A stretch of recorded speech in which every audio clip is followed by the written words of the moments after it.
So what do you do when you subtract decimals? I got one little tip for you. You want to make sure you line up your decimal points. There isn't really that much different that you have to do. If you already know how to subtract and you already know how to add, you just want to make sure you line up your decimal points. That's the one tip I have for you.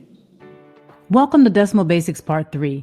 In this video, we're going to talk about subtracting decimals, and is there anything special you need to do when you do that? But before we do that, please subscribe to this channel and like this video, and let's get right into it.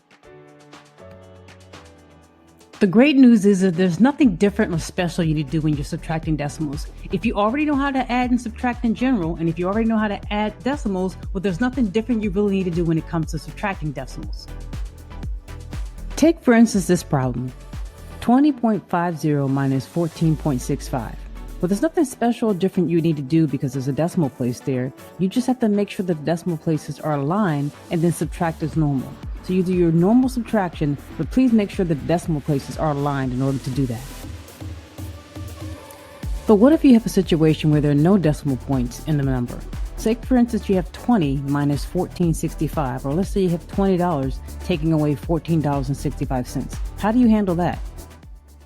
Well, you just add in the decimal places. Take, for instance, here, we just add in a decimal place and 2 zeros to account for the 2 decimal places in the bottom number. So $20 minus $14.65 is $5.35. So when you're subtracting decimals, there's a few things you need to do. You need to, 1, line up the decimal points in the decimal places in order to subtract as normal. Then go ahead and do your normal subtraction as you typically would.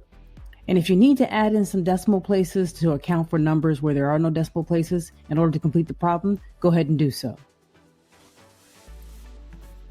We're going to keep coming out with content just like this. So subscribe to our channel, tell a friend, leave a comment, like this video, and come back for more.